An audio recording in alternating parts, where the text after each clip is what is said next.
All right, and welcome to the Ask a CISSP episode of the Other Side of the Firewall podcast. So this is the Thursday episode where I talk to someone who is in those C-suite and senior level positions. The Other Side of the Firewall is that cybersecurity focused podcast where we talk about the latest and greatest cybersecurity news, as well as we interview those movers and shakers and glass ceiling breakers, those people of color who've made it to the other side of the proverbial firewall. So with me today, I have a special guest, Shauna Weatherly from FedSubK. Hopefully I said all that correctly. Yeah, you did. Because usually I ask Great, that be in the great. pre-show, but I just completely slipped my mind. So we've actually talked in the past. I think we've actually been in a couple of video calls together, but hmm primarily through email. So I've been kind of getting a feel for what you do and how you do it. You bring a wealth of knowledge with you. I believe it's 35 years. Yeah, That it's is a just about. lot of specialized just knowledge and experience. So I'm sure I'm just barely going to scratch the surface within our meeting. So that means you have to come back on, right? Okay. No problem. So with that being said, if you can just give us a little bit insight into your background and as well as your experience before we move on to what FedSubK is currently doing in What? the market. Yeah. And great to be here, Ryan. Thank you so much. I really appreciate it having me on today. This is a lot of fun. I'm new to this, so forgive me. This podcasting stuff is a little outside of my norm. I'm used to meeting rooms with 300, 400 people. I'm okay with that. Podcasts, I don't know why, gets me sometimes, but anyway. But yeah. As Ryan said, I've been in the federal space for quite a while. I started working as a federal employee back in 1987 as a military spouse. Actually, I was stationed overseas with my husband in Germany, and it was one of the only gigs in town. So I signed up for a civil service position and started out in HR actually, which was a lot of fun. I got to meet a lot of people, help military folks and their spouses and family members find government jobs overseas, which was a lot of fun. Before I let you go, I have to ask questions. So which branch? Because I determine how long this podcast Oh, goes. Army. But I'm married to a Marine now, so there you go. No, I'm okay with all the service. I can just talk. Where I in, have a son-in-law in the Air Force. That counts too, right? So now we can go a little bit extra. yeah. What duty station were you guys stationed at in Germany? Oh, well, we were in Friedberg originally with 3rd Armored Division, that was a little north of Frankfurt, and then we moved down to Frankfurt. He was with an LRSD unit over outside of Frankfurt. So, yeah. Yeah, so I spent some time in Stuttgart and K-Town. So Know him well, yeah. okay, I'm sorry, I just had to ask. No, it's when you find somebody who's been there, you got to ask because it's a little family type of thing when you realize you've all been kind of at the same place, doing the kind of the same thing, right? So living. Like, so it's always been hard for military spouses, especially to find a career. Right. It's only gotten better over time, at least in our experience, right? The 20 years that we were in the military. So I can only imagine how much of an uphill battle that was for you starting out. Yeah, it was difficult, and it was easier overseas because you all knew each other, and there were, everybody knew where the jobs were, right? But then coming back to the United States, it was difficult, and I worked a couple of years overseas, had one of my daughters in Frankfurt, and then tried to make the transition back to the United States, and I wrote a lot of letters actually back then. This is pre-email days, right? So I wrote a lot of letters and was able to land a job at the Army Corps of Engineers in Chicago, which is where we were stationed. My husband was stationed in Joliet, so at the training area there. So yeah. So I worked in Chicago for a while and started as a secretary actually, and then moved into a procurement assistant position that was a promotion for me. And I had no idea what procurement was or what it meant or anything that I would be getting myself into. But it sounded interesting, and I thought, well, maybe this is a career path I can take and will get me a career as we move around, to different places. So that's kind of where I got my start was the procurement assistant, procurement tech role. Absolutely. So what kind of drove you to want to stay in that space? Because I find it interesting, but I know that it's a lot of regulation, a lot of rules and things of that nature. Is that kind of like more of your personality driven, or was it something else that kept you within acquisitions? Well, I think it was part of that. I really liked the HR piece, and I found that, it's regulatory heavy, policy heavy, and I seem to really excel at that. So I thought, okay, seems like a similar avenue, regulatory heavy, policy heavy.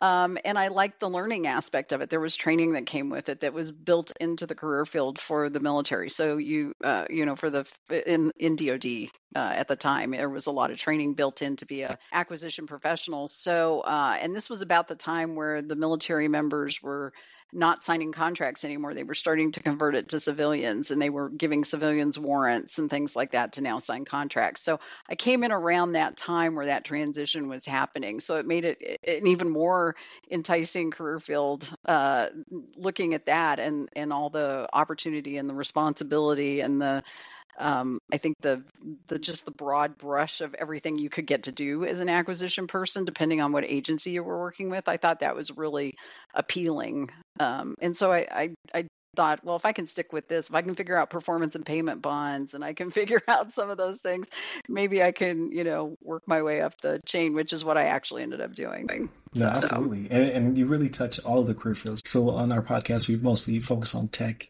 and cyber, but everyone has to go through you, like for anything, whether it be construction to through yeah. modeling, through even contracts for food and services, just pretty much anything has to go through Yeah. that process. How was that transition from, you said you started in the late 80s until about, so I guess I should ask the question. So were you a contractor the entire time, or were you a GS or?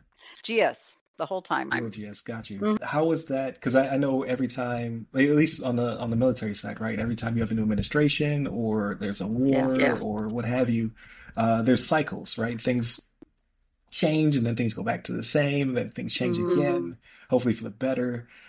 So how was that transition? Because I would think there would be no, I'm already forgetting things. Is it DAU? Is that where? Yeah, DAU is very new. Yeah, you remembered it. You got it.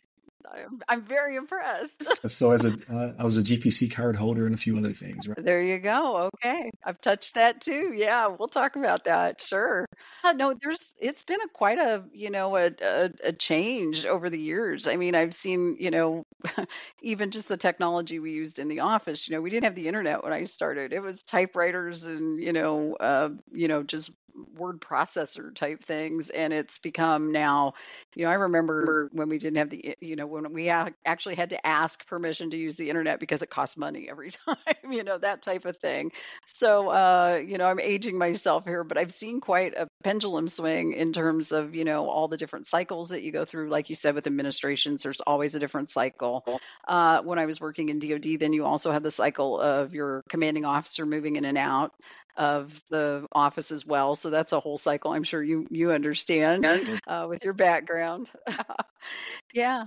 Yeah, new boss every 3 years, right? At least. And so and then just, like you said, there was the Gulf War, there's been 9/11, there's been the American Recovery and Reinvestment Act, under President Obama, and the COVID-19. So I've seen, four at least major cycles in terms of how procurement worked and some of the things that have come out of that. So it's also been very interesting to see a span of that amount of time. I didn't even realize it until you asked that question that I've seen all that. Yeah. That is amazing because yeah, just over the again like the military career, there is so much change. Like I forget about the commander switch out every 2 to 3 years, so that's a new management team, and they always have their own particulars how they want to do things, Yeah, they do. and on all levels, right? From your I guess I'm trying to think of the different echelons. So for me, it would be your squadron to your wing to your major command. And it's similar in Army, but Right.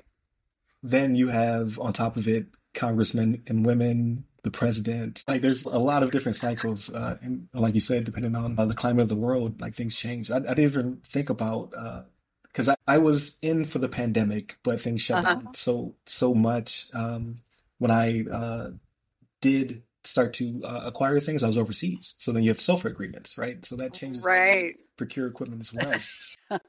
Plus, you have some higher levels overseas that you get to use too, which is kind of nice in the process when you're OCONUS. So that's I actually deployed to Afghanistan at one point in 2008 as a civilian with the Army. So and worked over there for a few months. So yeah, it's I've even been in a contingency environment, believe it or not. So That's very impressive. So, yeah. uh, so you retire, right? So you're like, okay, I'm done. All I want to do as a GS or whatever the circumstances may be, right? It's just like, hey, I want to do something different. What brought you back? You were free. Well, there's this there was a little thing that always used to pester me when I was a contracting officer and became a chief of contracting later on and would meet a lot of small businesses that would come in and talk. They're looking for an entry point into the federal marketplace. And I always just felt that even though there were small business specialists and SBA and people like that, I always felt people didn't always hear the inside story of how government procurement worked. And it bothered me because I felt if they knew it, they could understand it better and maybe they could navigate an easier entry point or make better decisions about even if it's a market for them and not waste time. Maybe it's not a market for you and that's okay too. Or whether they want to be a prime contractor versus a subcontractor, they're both lucrative paths. So I just decided I had an idea that maybe there would be a niche out here in industry at some point after I retired that would allow me to share some of that. And over the years, I started teaching and doing some educating in government. And I learned that I enjoyed that, and I think I have a fairly good aptitude for it in terms of explaining things in a simpler scale. And so I thought maybe this is a business idea that I can go out and kind of set up a one-stop shop, and set up a website that can be like a one-stop resource and kind of pull all these different links from all these different government agencies into one place, organize them by a topic, maybe have some blogs, have some training, help people find training that's free, and just kind of you know give back. I feel like I got a lot from my service. I got was lucky enough I worked long enough to retire. I retired because I finally hit minimum retirement age, so I thought I don't want to sit at home and paint furniture or anything like that. So I thought, well, let's give this a try and see what I can do with what I've learned and maybe share that with people and be a resource, be a small business advocate, lift up businesses that I think, deserve it and need to have an easier maybe entry point and just some basic knowledge about how it really works on the inside. What are contracting officers thinking? What are their pain points?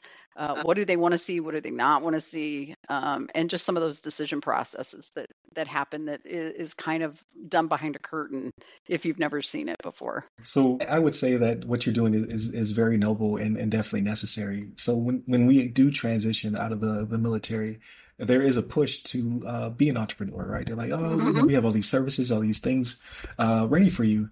But there's a steep learning curve, is what I learned fairly quickly because you do have exposure, right? Like I was a GPC guy. I dealt with Right. a little bit of procurement and things of that nature, trying to find three sources or a sole source letter, things of that nature, right? hmm But that's very low level. When you come out and you start to work with contract or contractors, you find out very quickly that the marketplace is a different beast. Like, how do you sell Yeah. yourself? How do you find the services if you need the services? What services are available for your specific niche, right? So for Right. me, it would be service disabled, veteran-owned business or a veteran-owned business. But then there's also women veteran-owned businesses and things of that nature. Like there's several Right. different categories, and then each one gets their own benefits, so to speak. And I think it's amazing that all these resources are there.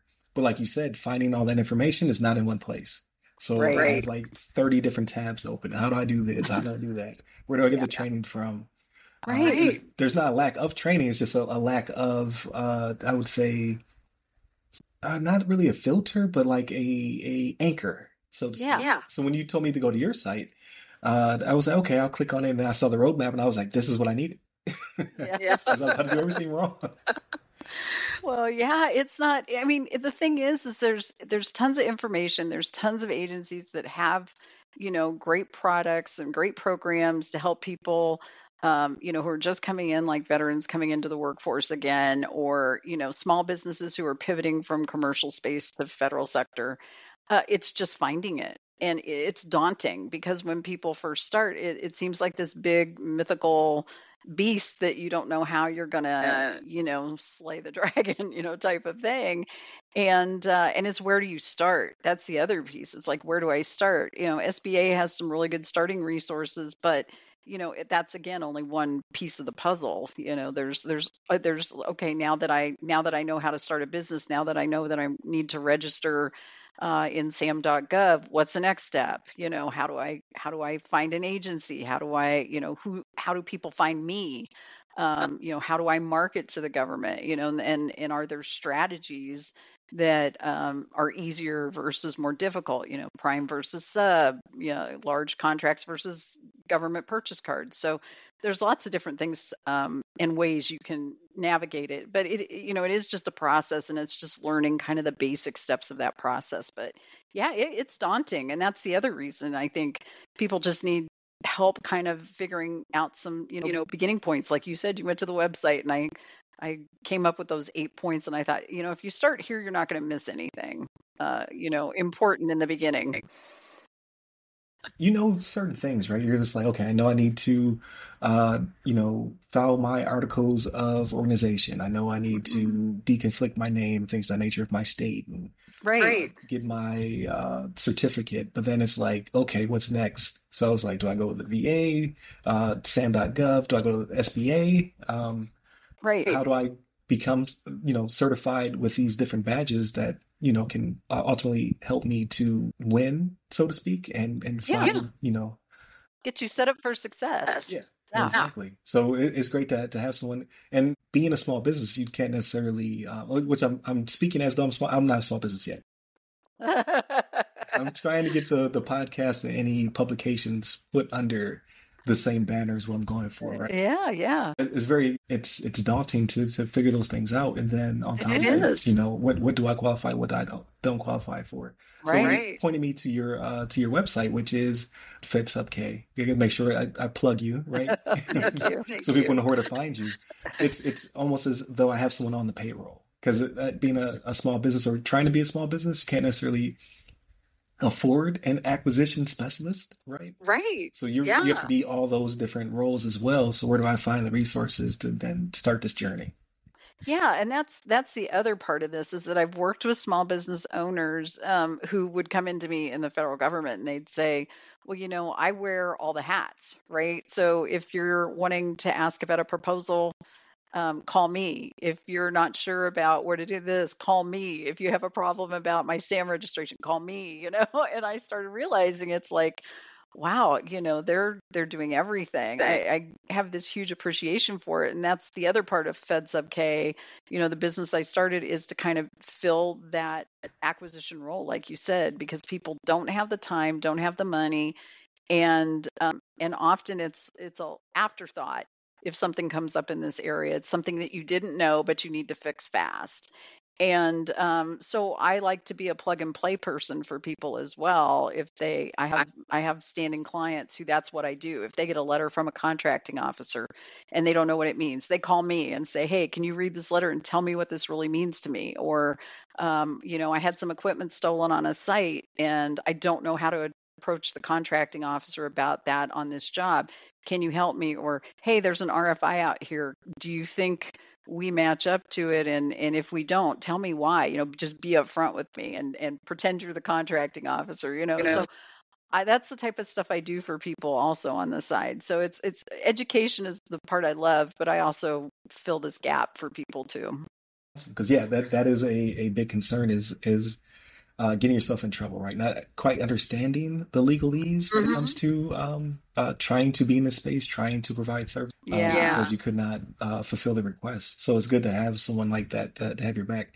And lawyers are expensive. So Yeah, they are. I'm cheaper than a lawyer. They're very expensive.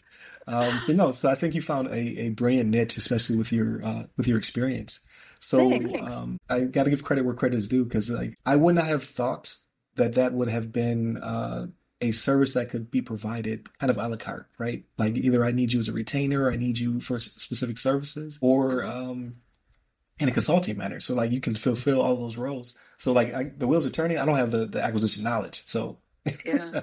that you have to have that on top of it, right? Like having 35 years of experience on top of the Yeah. brilliant design of the company, that it clicks. So more power Yeah. to you.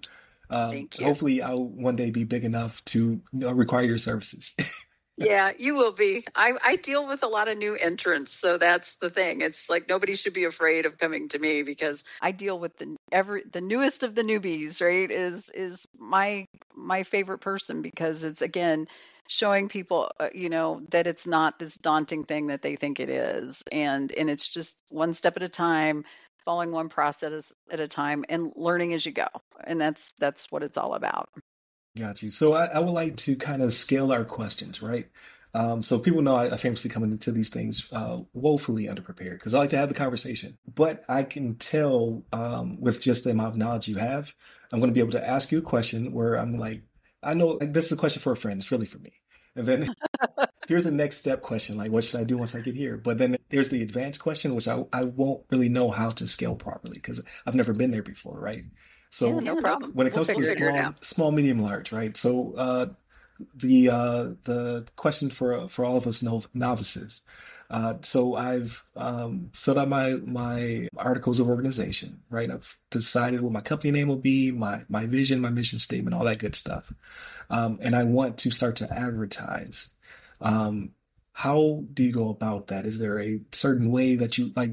Do you register on sam.gov and from there you can start to advertise your services, or is there some kind of step that I'm kind of currently missing? Well, I think the first thing everybody needs to do is just find out if the federal marketplace is for you before you even register. So there's what I always say is like a market research piece. Like the government researches the market before it buys anything, you probably should research the federal market before you sell to it to see if they're actually buying what you're selling, who's buying it, and how much are they buying. And through that process, you can even learn more about your competitors. So it gives you an idea of who you'd be competing against. And then you can figure out, is this a target market for you that's worthwhile to before you go into all sorts of other, not that they're costly because sam.gov is free and getting certifications through SBA is free, but they're time consuming. And if you want to play in the federal space, then at least knowing that what you're selling is something that the government buys is important, and how often they buy it, where they buy it, who buys it, how much. Those are the questions you want to ask. So I always encourage people to do a little bit of market research first on that. And there's several tools out there, and I've got some guides on my website that walk through a few of those, and a couple of videos too. So yeah. I'd crawl before you walk. So no, that's great to know. I once had a guest. It was Delisha Hodo. She said, "Take the stairs." Like everybody's trying to accelerate, right? Take the stairs. Like figure out what you're doing. So do your market research. Yep. So once you figure out that the widgets that you sell, right? I always use the widgets and Airman Snuffy, all Yeah. those military terms, right? Yeah, I'm used to So that one too. So so the government wants the type of widget that I'm making, right? So now I yeah. want to sell that widget uh, to the government. Is there a counselor, or is there a go-between, or do you just simply establish a space within the marketplace and then you basically set up shop and see if the government bites?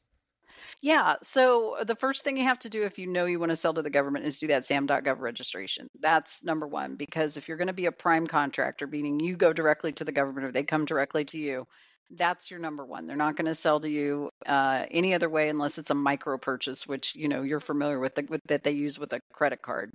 Those would be under $10,000. Anything over $10,000, you're going to want to be in sam.gov. So that's like number one. Number two, I would say, there's one place where the government looks for businesses. And if you're a small business, it's called SBA's Dynamic Small Business Search, DSBS. and it is automatically a record is automatically created there for you if you register as a small business in sam.gov. The problem is it's just a shell of a record, and you have to go out and fill it in, where you can fill in capabilities statement, a little bit more about what you do, those few things. And that's where you can kind of pump up what you do outside of a capabilities statement, which is another thing, another document you should write it as a one pager that explains who you are, what you do, and what makes you different from everybody else that does what you do. Give some differentiators. So I would say those are probably the three first things you can do. And the reason why I say DSBS is so important is because when the government is deciding and doing its market research about what it's going to buy, it has to check the market and see if small businesses are out there, how many can do it, and if they feel that they're qualified. And DSBS is the repository for small business records in terms of whoever's certified, whoever's registered in SAM, et cetera. And it is the number one place that contracting officers check first for small businesses. So it's really, really, really important that once you get that sam.gov registration done, you go out to DSBS and fill in that record so that it speaks to the government, telling them all about you. No, absolutely. So no, that's great knowledge to know. So is it kind of a set and forget it type situation where you set up all of your records and things of that nature and then you wait for someone to contact you? Or because there may be a lot of widget sellers in this marketplace that are selling similar widgets, do you have to market yourself in a particular way? How do you advertise outside of your record? Yeah, so you definitely have to market. It's not a build it and they will come type of thing. So I always say start attending industry events that different agencies that are your target agencies are holding small business events, things like that. And then I always recommend people get out on LinkedIn. I just think it's some free, easy advertising to build a business page on LinkedIn and a personal page out there and start talking about what you do and just start connecting with people. Hit that connect button and say, hey, I'm following your content. I love it. I'm in the same space. Maybe we can chat. I would love to learn more about it, or I'm interested in seeing what else you have to say, and just start building a following. That's what I did 18 months ago. I retired from government. I hadn't been a business owner before, and that's all I've done is go out to LinkedIn and just start talking about what I do, what I know, and meeting people and connecting. And there's a lot of government people out there that are in LinkedIn, and you can start following and learning there. The other things you want to do is you want to look at sam.gov has contract opportunities section. So you can set a search out there that will send you opportunities that match with your industry so that you can review them and see what's open. That's amazing. Okay. Yeah. And then there's other commercial tools that will do that too, but they're at a cost. Most of them are at a cost. But sam.gov is free. Right. No, absolutely. So that's once you scale, right? Once you're actually bringing this kind of revenue, that you Yeah. pay for tools and things of that nature. Yeah. So no, that's amazing. Okay. So the larger question. So Mhm. you have your niche, your niche, however you want to say it. You're making the widgets. You've made some really good connections through networking, attending events, and things of that nature. Are there any special provisions that you should also be checking out when it comes to being a woman in the space or a veteran? Because I've seen certain things that are called set aside, right? Yep. Have no clue what that means aside from just the words. So there's all sorts of what they call federal contracting assistance programs that SBA runs. There's for minority owned businesses, there's women owned businesses, there's veteran and service disabled veteran owned businesses, and then there's businesses that are located in a historically underutilized business district or zone, hub zone business.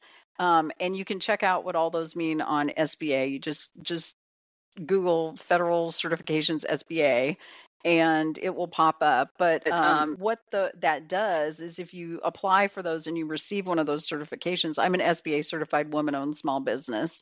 I applied for one of those. If you make under a certain amount a year in terms of total gross receipts, total income from your business, within a certain NAICS code, North American Industry Classification Code, which you'll select when you register. It basically is a 6-digit code that just explains what your industry is and what you do in it.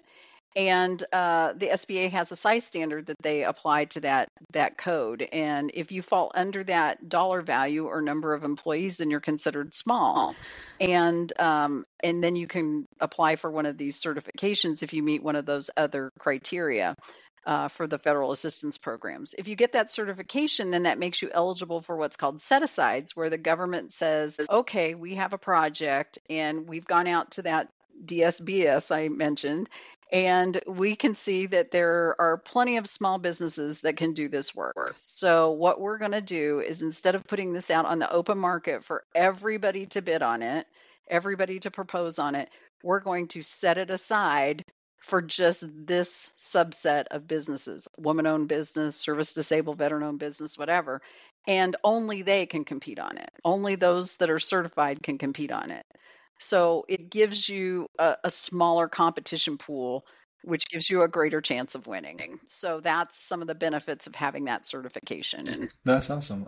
Like you said, it's still competition, but you're not competing against a big name like a Jacobs or something like that. Right, absolutely. Yeah, it takes those big players out of the game, and it gives this pool of dollars to these businesses. And the government has a requirement, a mandate to contract with businesses in each of those categories up to a certain percentage every year. So, for example, service disabled, veteran owned small businesses, 5% of all the government's prime contracts are supposed to go to service disabled, veteran owned small businesses through these set asides. Same with woman owned, same with 8A, which is a subcomponent of the minority uh, small disadvantaged business group. So there's all that gives you a leg up. It also, sometimes when the government has large contracts, it will break it into competition pools where the larges only compete against each other and these small businesses compete against each other in these separate pools. So it's a way to get a piece of the pie, and it gives you that without having to compete, like you said, against the Jacobs and the Raytheons and the SAICs and everybody in the world. Yeah. No offense to any of them, but they are big. Exactly. Yeah, I didn't want to just call out Jacobs. This just popped in my head first. I used to work in Yeah. here in Tampa. I worked in the Jacobs. Right. Yeah. They should be flattered by the name recognition. But no, all awesome information because we only get a small taste of it when we're still in the military, and then when you come out and you start to work for contractors or contract Right. companies, you get a little bit more of the inside baseball, but it still seems kind of daunting because those companies usually have a C-suite and they all have specializations. They all kind of know what they're doing when it comes to competing for these contracts. So just Right. you being out there by yourself, making it afraid, so to speak, it's kind of like, what do I do next? Because Right. I am wearing all those hats, but I only have my specific skill set, not all of these 10 different jobs. Well, and you only have so much time, right? In the day, there's only so much. If you're trying to keep your business going and trying to find business and trying to learn all at the same time, I mean, it's a lot of hours in a day. That's why small business owners are, tired people. Absolutely. Uh, so let's switch the focus, right? So you being a small business owner yourself now and dealing with helping out other small businesses and things of that nature, you have a ton of resources on your website. So let's talk about the website and kind of some of the features, because I've only scratched the surface, right? Like I'm looking at the roadmap and it's, going step by step through things I need to do to establish myself as a small business, regardless of what kind of, business I want to be. Right, right. Well, I think the first page everybody should start at is, well, I have a resource library, first of all, and I think that's where everybody should start. And a couple of the pages under there that I think are really good is the Begin Your Journey Here page, which is where you were talking about. It's kind of the roadmap, gives you like 8 steps. And 8 may sound like a lot, but it's really important to kind of step through them and not miss them, because I think the businesses that take their time and get through them sustain better in the marketplace. They're not playing catch up all the time on stuff. So if you walk through each of those steps, I've given a list of assessment questions that I think you should ask yourself or your business, and then a list of actionable items that you can either find the information on a linked website, I've written an article for it, or I have a guide or a template, or I even refer you to other people in the space that I just think do it better than me. And I don't want to reinvent the wheel. So, and I don't have any problem sharing that information with anybody freely either. I think that's, we're all in this to try and help everybody. So let's just share. And so I have those 8 steps. I think that's the first place to do is kind of walk through those before you freak out and say, oh, there's an opportunity and I need to bid on it today. I mean, you really, kind of learn that this is the patience and persistence thing in federal contracting is really important. And so slow and steady wins the race, the turtle thing, the tortoise and the hare. And so that I think is important. That page is really a good starting point for everybody. I always direct people there if they haven't seen it. And then the quick links page on the resource library has all sorts of topics broken out by category and links to the government sites where you can find information. So, for example, there's a free support category where you can find free support to help you as a business owner entering the federal space. If you don't know what sam.gov is and don't know how to register, there are people there who are paid to help do this through government grants and things like that. There's information on how to find pricing on GSA schedules.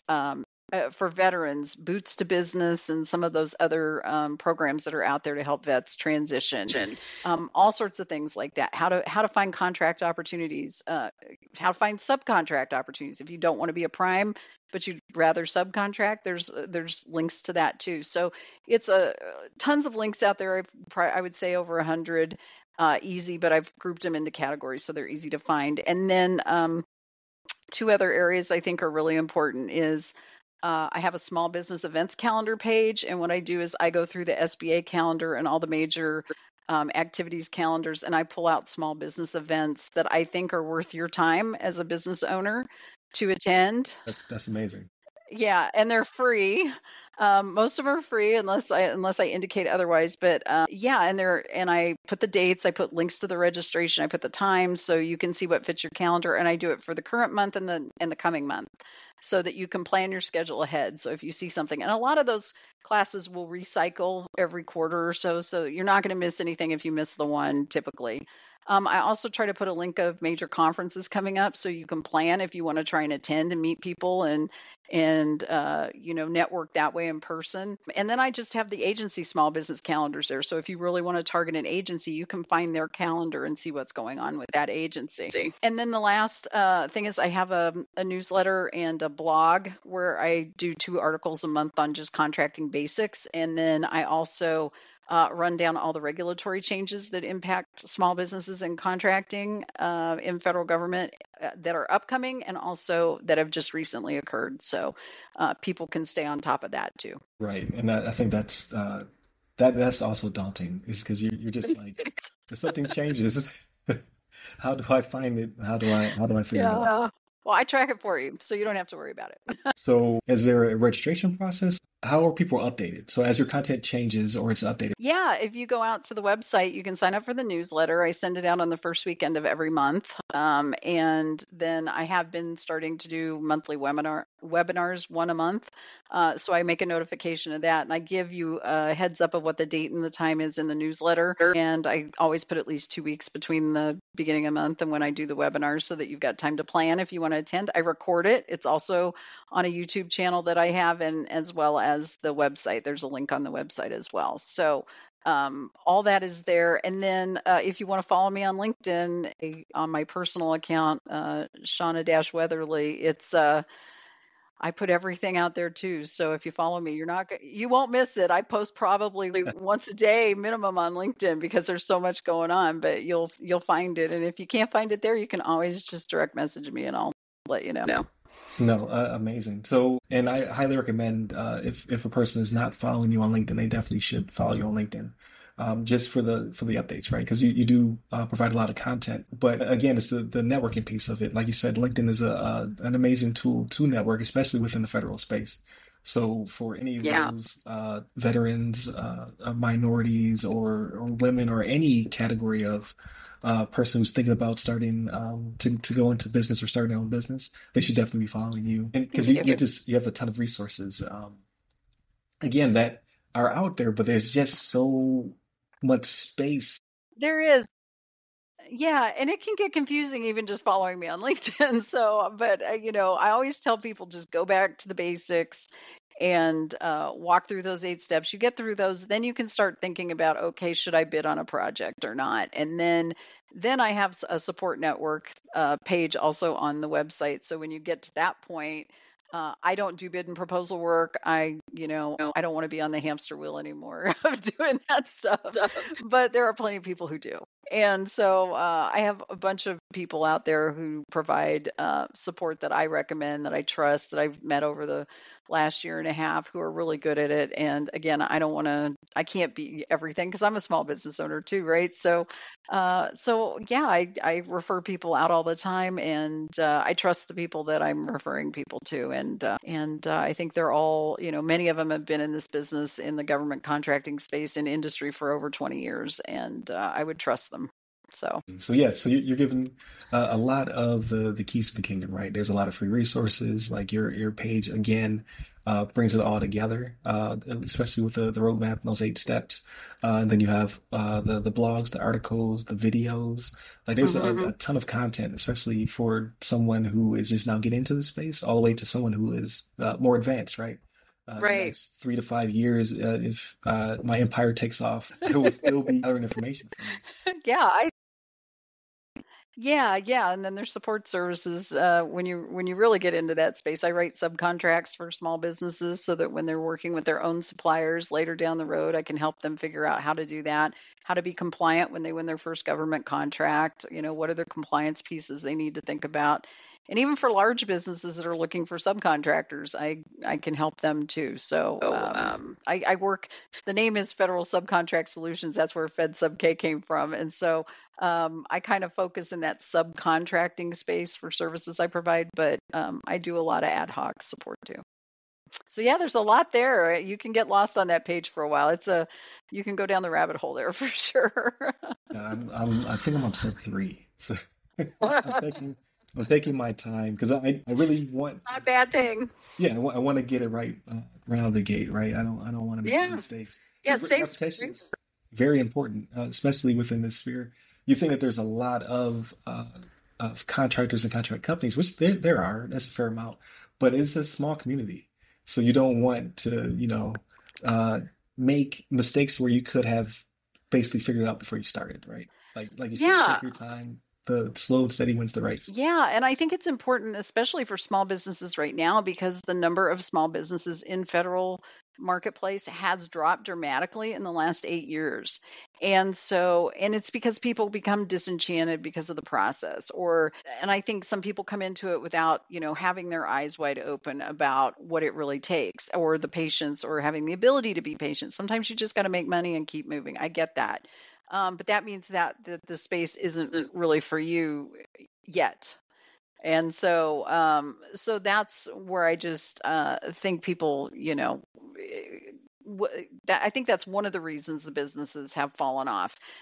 There's a big push in government to bring small businesses back into the marketplace, because the government realizes up to 25% of what it contracts out, it needs to go to small business, and that's just the prime contracts. There's also subcontracts that have to meet a certain percentage that those large businesses we talked about have to meet. So, but small businesses are the backbone of our economy. They're the backbone of federal work, and we really need to get businesses back in. So there's a huge push in the federal market to bring small businesses back to the federal marketplace. Absolutely. So if you're listening to this and you're kind of on the fence, just, again, start baby steps, but think about those things that you've been trained on, that you've been doing for years, or that you were taught, whether it be from the academic side of the house, or if you were somewhere involved in Department of Defense or federal space. Yeah. Yeah, we need you. So we need people in this space. And it's not bad once you start to understand it. So I'm still far from understanding. The more I dig into the resources that you provide, the more I start to get clarification. I'm like, oh, okay, this is similar to something I've done in the past, or it just makes sense that it would Yeah. function this way. And it's just being mindful of that the federal government does things a little bit differently, but for specific reasons. So Yeah, yeah, it's to keep the playing field level as much as possible so everybody gets a chance at a piece of the pie, right? That's the primary goal of the federal procurement system is to just keep it equitable as much as possible. absolutely. So I'd be remiss if I didn't kind of uh, veer off this path, right? Like there's a ton of resources. We want everybody to go to your website. We will definitely make sure we have all of the links. And then if you have any specific videos or anything that you would like me uh, to either share, put in the newsletter or what have you, because I'll pitch my newsletter at the end. But I definitely want to share these resources because I don't want to be on this journey alone, right? I want if Yeah, someone else is out there with it's just now starting out or thinking about it, like it's good to have peer groups, mentor sessions, things of that nature, and just to talk it out. Like, hey, I experienced this, or I'm looking at that, or we're doing something similar. Have you seen this? I think that right, stuff is great. So I would definitely like people to talk about this in the comments, especially if they're on this journey. And then they can also ping you because, again, you're a wealth of knowledge within this field. But what do you do outside of the acquisition and running your own small business? Because I talked to a lot of people. I've been blessed this year. I believe you're either number 19 or number 20 of people to be on Ask a CISSP this year, which is that's 2.5 amazing. times more than last year, right? Yeah, To share this wealth of knowledge, to share these resources, to show people they're not in it by themselves, but I have to show the other side of you. Like you don't just work all day, maybe 20 out of no, the 24 hours of the day. yeah, that's probably accurate. When you do have time to unwind or space to find time for yourself, what do you do with that time? What do I do? Wow. A lot of the times I'm traveling with my husband. We love to travel. We're avid travelers. So, uh, we're always seems like we're planning the next trip. And now that I'm retired, it's even more fun because I can be gone longer and I can work from wherever I'm at. So that's kind of nice. This last year, it's been all about becoming a new grandmother. Oh, So, wow. Congratulations. thanks, thanks. So we've had a lot of family trips to see the baby and back, but a lot of the times I read. I love art. I do calligraphy, which takes some patience and time, and it usually relaxes me quite a bit because you have to be relaxed to do it. So you have to start out, and it gets a little tough, but you get going, and you get some music playing in the background, and you can do some nice things. And so I practice that to kind of relax. No, absolutely. So I would ask two follow-up questions then. When it comes to traveling, are you traveling in the States or overseas? Both, actually. So, yeah, let's see. Our last big trip was we went to Italy for 3 weeks in March and April. Oh, So, so I do remember that. So 3 weeks. yeah, I didn't know. I didn't realize it was that long. yeah, yeah. That was my retirement gift to myself about a year and a half late. So, yeah. No, that's amazing. Hopefully you got some really good food. I was stationed in Sicily Oh, for a time because I was technically deployed. I couldn't go to Italy, right? So it's right oh, there. But it's right amazing there. food, amazing culture and people, Yes. crazy sights. So I can only imagine 3 weeks Oh, where yeah. you're It not, was a working because I had to work and then find time to travel. So that must be amazing. Oh, it was amazing, and we've been before and hit a lot of the tourist places in a shorter period of time, but this time we went, we did back roads, drove, stayed in little Airbnbs, met a lot of people that were just wonderful. Asked them what they would do if they had a day free, and they pointed out all sorts of little things we never would have seen on a tourist map or anything. So it was really a gift. It was great, and yes, lots of great food and wine. And everyone is so thin. So I was like, is this possible? Like because they walk everywhere. They don't buy in bulk like we do. Like the Nope. refrigerators are tiny, so they're constantly, like they're buying their dinner for the day and things of that nature. Not processed food, no. And you will walk more in Italy. You will lose weight on a vacation in Italy. I just promise you that. Doesn't matter how much you eat, you will lose weight because you walk so much. So, But no, it was what the yeah. parts that I saw of Sicily were amazing. So I can only imagine. One day I'm gonna go back. I'll probably Yeah. try out Sicily. Or I'm sorry, try out Italy. I drank a lot of wine. I love it. Yeah, it's great. But we've gone quite a few places in Europe. We've done some in the Caribbean. I would like to. We went to Australia a year ago. My husband has a family member that lives in Australia, so we were able to stay with them for a month in Australia, which was amazing. So it's a horrible flight, but it's a great time when you get there.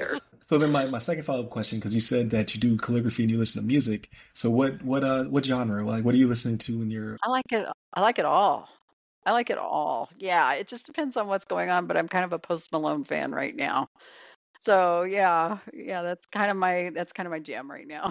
All right. I was thinking, because when I think calligraphy, I think like jazz or something to that effect.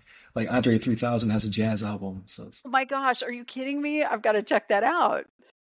That's insane. plays the flute. Like there's no lyrics. He's not rapping. He's playing the flute. I played the flute in high school. I'm gonna have to check it out now. No, I enjoy it.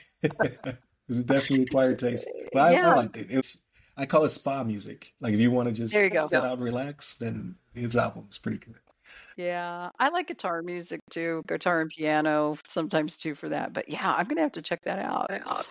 No, absolutely. But this was a great time. I definitely want to have you back on, not only for my own selfish reasons, because it's kind of like I'm getting some free consulting, but, I'll give you free consulting anyway, Ryan. no, just it's good to have people on who give you different insights, right? Because it's not cybersecurity, it's not IT, but if I want to be a small business within that field, I have to talk to somebody in acquisitions, especially someone who's as knowledgeable as you are. So it's good to have that uh, different slice of life, so to speak, a different aperture Yeah, or lens to look at. Like, okay, if I want to be successful in this field, it's not all about me just being really good at cyber or IT. I also have to pick up other skills.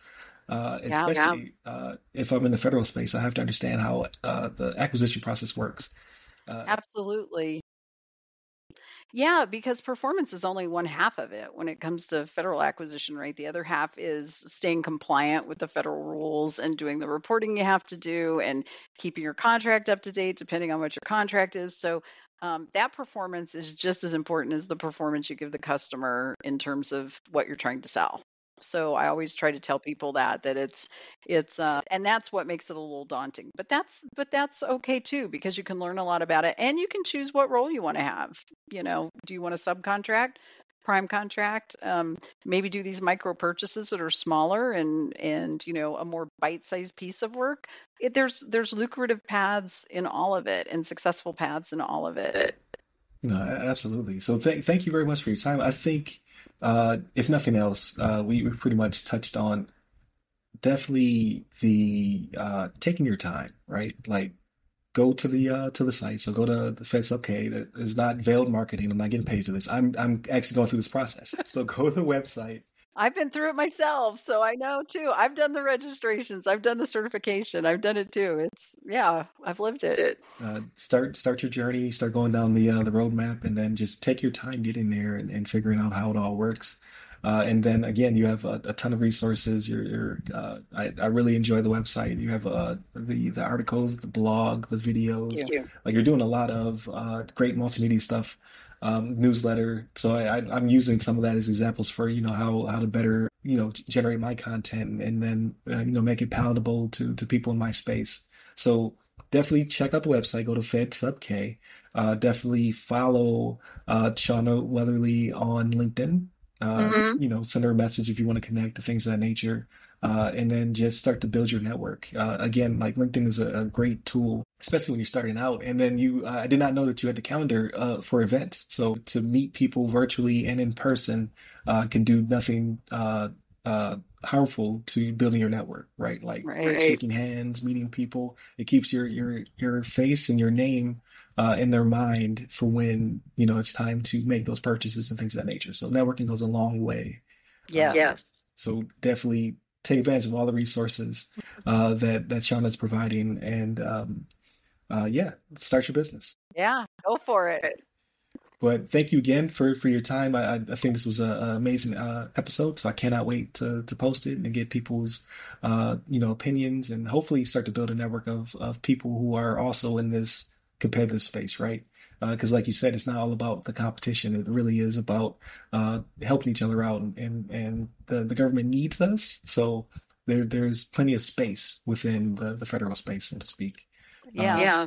Yeah, hit up all the websites that go by our names, either the other side of the firewall, the other side of the FW, or Ask CISSP. If you like this content, we Monday and Tuesday are topics, Wednesday discussion, Thursdays just like this, Ask CISSP, or a throwback to another one that I recorded earlier in the year or last year. And then Friday's everything else. So we talk about movies, books, games, all that good stuff. So we try to keep it light on Fridays because we do things outside of just work, right? So we like to share that with the audience as well. And then where can they find you, Shauna? Oh, well, they can find me on FedSubK.com, and you can always email me at shauna.weatherly@FedSubK.com. There it is. Stay safe, stay secure.